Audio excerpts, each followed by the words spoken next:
intelligence agencies in conducting assassinations on foreign soil.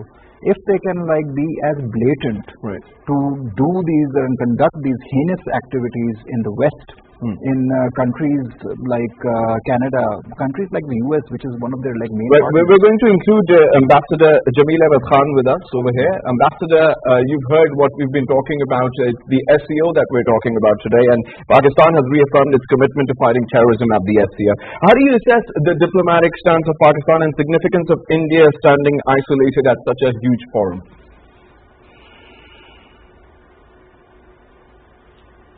Ambassador, are you once we issued, I said there is a sequence of the whole diplomatic maneuver which Pakistan has been doing since long, but basically once the conflict started and the first National Security Committee meeting once we convened, and 24th May was the day once the first statement was issued after the meeting, and all those points are within the international legal framework, and all those points are well measured, and it's totally according to our foreign policy.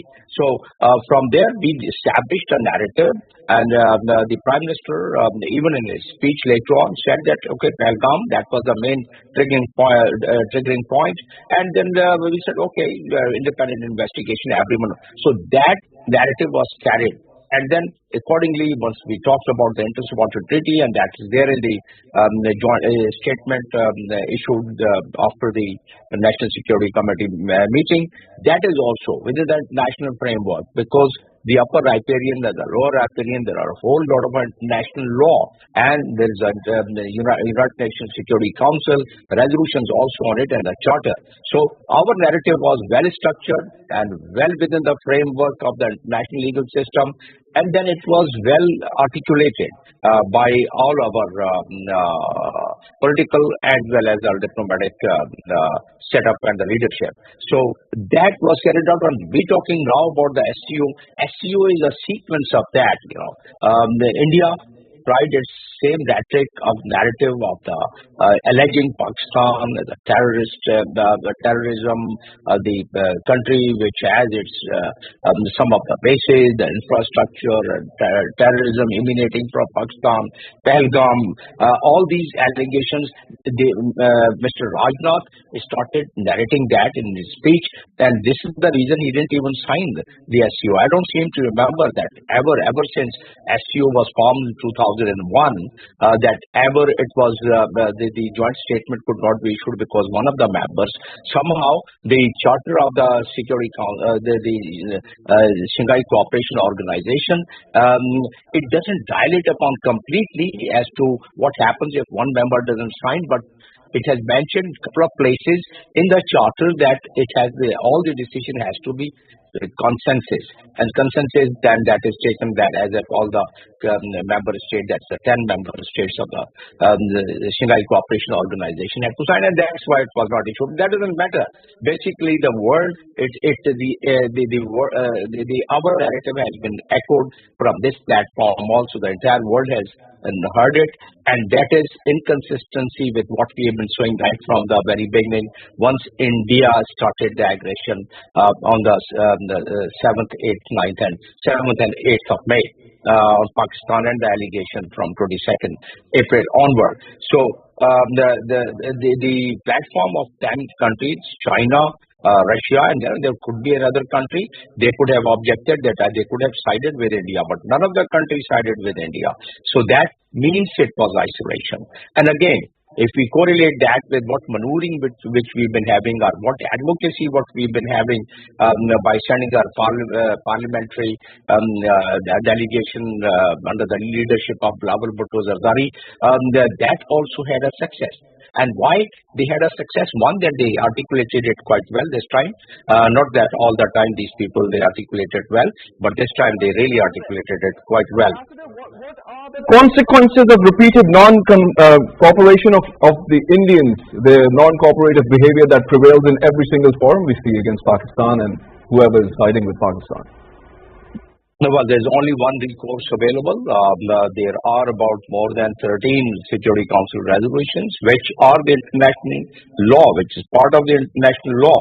And if that is not complied with in the same United Nations Charter, there is a provision given in Chapter 7, and that is an implementing part of the Security Council resolution, which I would doubt at this stage because India, despite its getting isolated, despite all these what is happening around, but the geopolitical landscape suggests, and what I feel that if Pakistan should, as a matter of fact, move the resolution for the implementation, and even if it is vetoed by any country, including rather more importantly United States or France, Germany, the allies of France and UK, the allies of the United States, even if it's vetoed, no problem, but at least the very advocacy of our diplomacy would further be enhanced. So your answer to your question is that yes, there is a recourse available. And the second one is the moral, political, and the public pressure. And how it is done? It's through the public diplomacy, the way we did it through Bilawal Bhutto Zardari, through our political statements, what we've been making. And that public diplomacy should now be taken over, and the momentum should be maintained by our embassies, which they have started doing, I've heard. But then that momentum and that intensity of that advocacy should really continue. And if that happens, then public pressure combined with the traditional diplomacy. In fact, from all our mission and embassies, we should keep, very intensely engaged with the host countries and keep informing them. Because diplomacy is name of the consistency and continuity. So with consistency, if we start advocating this narrative, what we have established, more importantly. Well, we move on to Dr. Jamil Ahmed Khan, the former ambassador. Ambassador, let's have a look at how Bilawal responded to all this after 10th of May along with his delegation. Diplomatic victory for Pakistan indeed. Do you think that in the long run the mediation would somehow find resolution for the Kashmir dispute? Yeah, well, this is what the most powerful president of the most powerful country has already indicated, and we are quite open to it. We never try to refrain from it. In fact, mediation, and we've been always ready, but with equal terms and with mutual interest. India, if it starts thrusting on any other nation, including Pakistan, obviously in the entire region, they could suppress other nations. But once they turned their guns towards Pakistan, they saw what happened to them. So now I think is the time that India would also think. And now that India feels that their narrative is now, previously they were able to really make some resonance, but now they know that how isolated they are getting. And you saw the multilateral platform, which was SCO. You saw that our delegation led by Bilawal Bhutto Zardari, how best and how articulated they were. And the level of engagements they had and the level of coverage. In fact, Bilawal Bhutto Zardari was the right person from the entire house.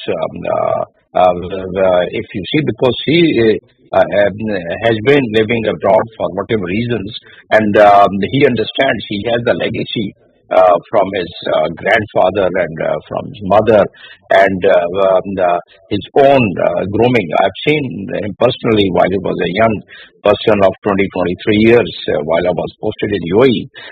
Once I took the opportunity that he was a son of Benazir Bhutto, and there was a foreign minister of UK who happened to be visiting the UAE, and I just got informally in touch with the UK ambassador in UAE, and some of that materialized. And Bilawal Bhutto Zardari, he was in jeans. He came for some other purpose to my mission, my embassy, and I told him that these are the 17 points I've written for you, and your cup of tea is arranged with the foreign minister. And then he mentioned that, I didn't know. I said, well, while you were traveling from Dubai to, so the kind of performance he showed at that time, those 17 points, and I said, well, that was his first exposure. And I said that if you find any difficulty, just turn your face to me, and I'll I tell you, out of 17, 16 points he attempted so well and so impressive. From that day onward, I could see that potential. And now that he had gone to the world, and while he was foreign minister, it could only further augment what I had thought at that time. So bottom line is, he represented it quite well.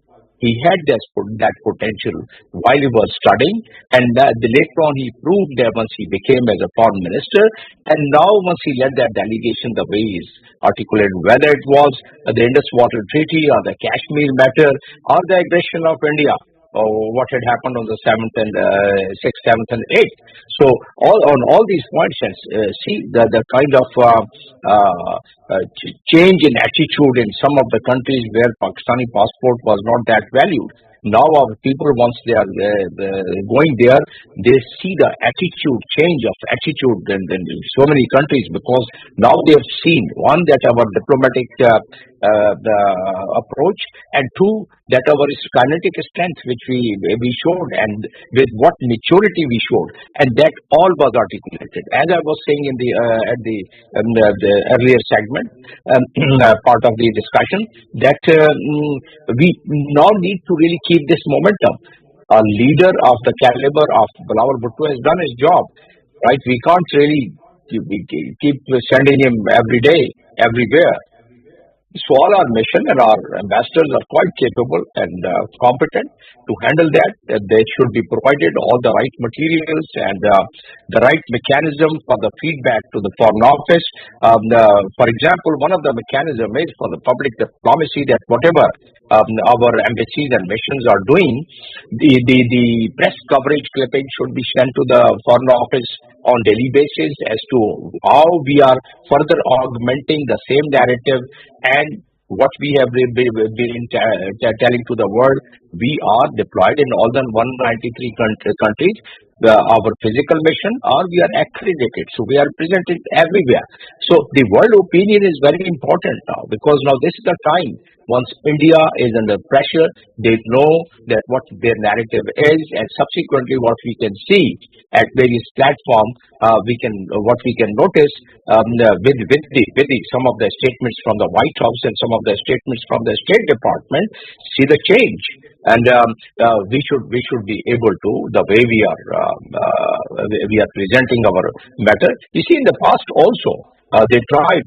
For example, in 2021. We had submitted 131 pages dossier, and I have been raising the point in so many points, including perhaps your point, the PTV world, that was the absolutely perfect thing, and we articulated it, we compiled all the data, and we have submitted it. But there has to be consistency. Only giving a complete well-minded 131 pages the report to Secretary General was not sufficient.